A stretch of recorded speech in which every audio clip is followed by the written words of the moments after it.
Barb, let's look back. Think back to that decision 2 years ago. Fast forward to tonight. What has gone through your mind from then until now? Well, you know, one of the things that the majority said in the Dobbs opinion is that finally we are going to take abortion out of the Supreme Court and send it back to the states where it belongs.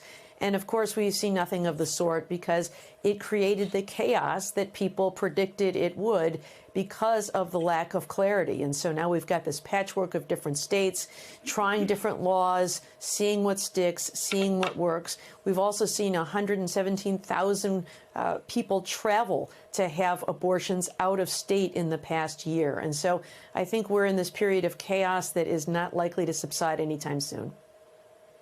Josh, what about you? You were the person who broke the news that the court had voted to overturn Roe when the Dobbs decision leaked early. What are you thinking tonight? What were you thinking then? Well, we were thinking this was going to be significant, Stephanie, but we never thought it would be as big as it turned out to be. And by that, I mean, the political impact really wasn't expected. And the reason for that was we'd seen so many other cases come and go from the Supreme Court on the issue of abortion. We'd seen predictions from Democratic activists, predictions from abortion rights activists, predictions from political analysts that, oh, this would be the one that would really bring people to the polls. And it never seemed to happen, especially the issue of bringing women to the polls. And then in the wake of this decision, first the disclosure in Politico a couple months early, and then the decision 2 years ago, we saw something we haven't seen before, which was a dramatic political upsurgence as a result of this, even in states really not known for progressiveness. John, clearly the Democrats think this issue will help them in November. It did in the midterms. How does Trump's camp feel about it? They're obviously very concerned about it, Steph. You've heard Donald Trump over the course of the last couple of years basically scold other Republicans for taking extreme positions, or what he views as extreme positions on abortion, particularly those who want to have bans that don't include exceptions in cases of rape, incest, or when the life of the mother is in danger. There's tremendous fear on Trump's side. You saw Joe Biden's clips there. For Democrats, they're looking at sort of three main points here. Number one, they can motivate their base. Number two, they absolutely have to make sure that voters understand that Donald Trump is responsible for the Supreme Court justices who made this decision. Not all voters understand that, and you can see from what Biden said that that's important to him. And the third thing there that's very important for them is trying to portray this as part of a larger extremism push by Donald Trump. But, John, Donald Trump can't be that scared or worried about it. He's the one responsible for putting us here, and he takes credit for it every chance he can get. He's chosen to make white evangelicals his core base, and we know they're single-issue voters, and we know what that issue is, and so does he. Yeah. I mean, I would just say that it wouldn't be the first time that Donald Trump had taken an action and taken it proudly and then learned that the consequences weren't exactly what he wanted. So, you know, I think that he is happy to say that he put this court in place. He's happy to let people interpret from that. And at the same time, he understands the political force that was unleashed by the reversal of the Dobbs decision and reversal of Roe versus Wade in the Dobbs decision. And it is one of the political factors that has to occupy his campaign. There's not much they could do about it now except for try to make him appear to be a middle ground between the far right that wants to ban abortion completely and the Democrats who want to keep abortion protections in place that are there now and also expand them back to at least where Roe stood. Josh, what do you think about how this is being talked about in the presidential race on both sides? Well, I think that I agree with Jonathan. I think you've got sort of a classic straddle going on in the Trump campaign where they're continuing to try to make their pitch to the religious conservatives, to the evangelicals, as you note, Stephanie. At the same time, they are very much concerned about this gender gap.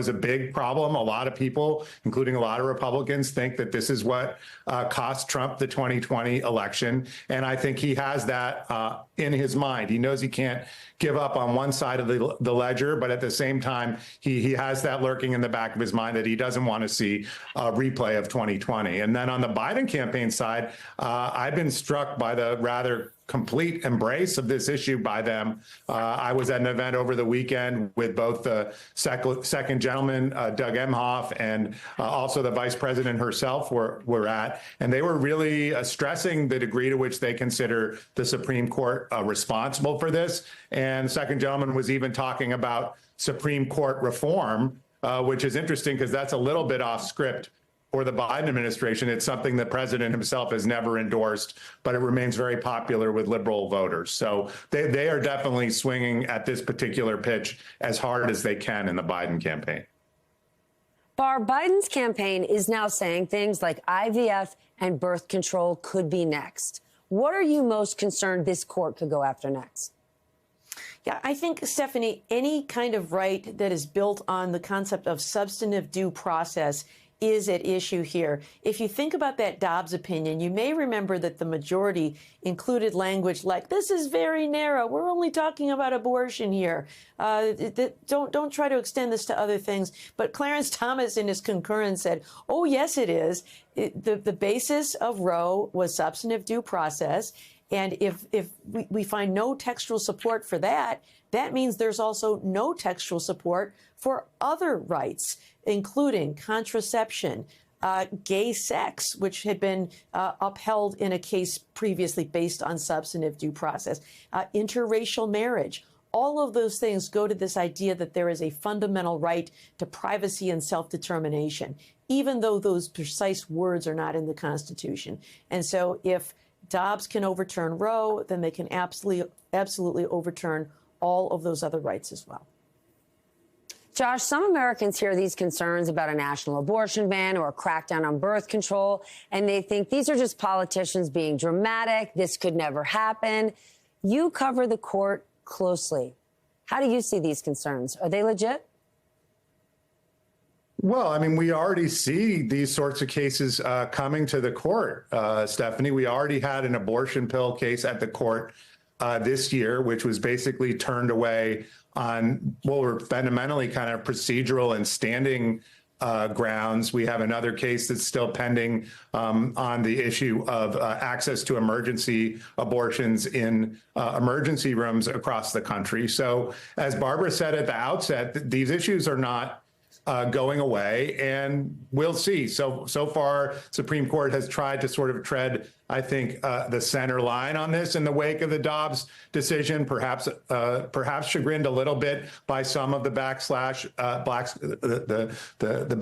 they received, and they may be trying to moderate themselves. But how long that sticks for, and whether it sticks in every single abortion case they get, I think is really an open question, because none of them is publicly repudiating the decision that they rendered 2 years ago, even if they might be trying to tack one way or the other at this particular moment. Josh, we're also awaiting another big decision from the court about abortion. This time, it's a case out of Idaho about emergency care. Can you explain this to us?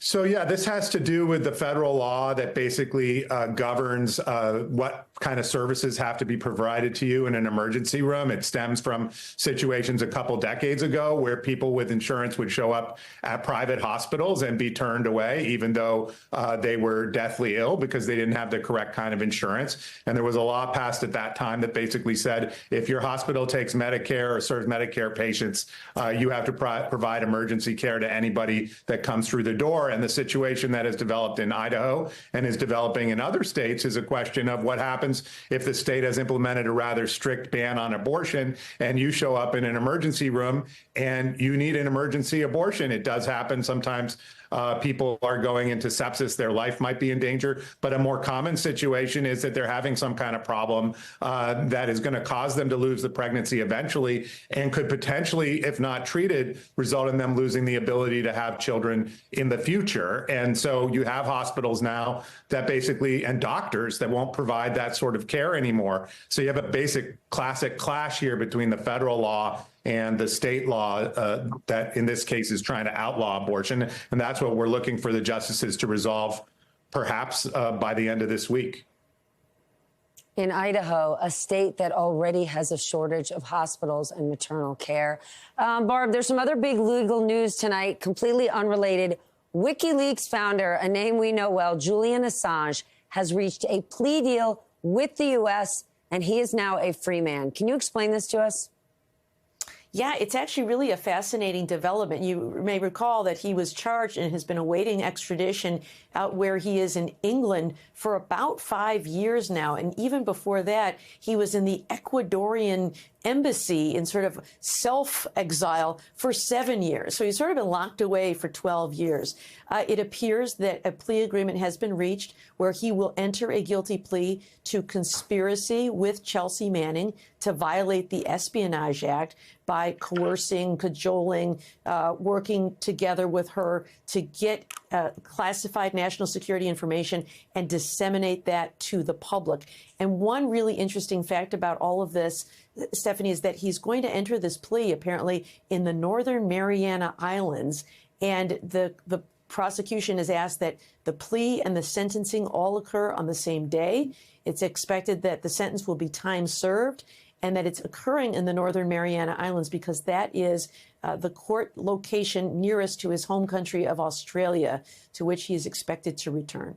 Hey there, MSNBC fans. I'm Luke Russert, and be sure to join me, Rachel Maddow, Jen Psaki, Lawrence O'Donnell, Steve Kornacki, Joy Reid, and many more September 7th in Brooklyn, MSNBC Live Democracy 2024. Click on the link for ticket information. We will see you there.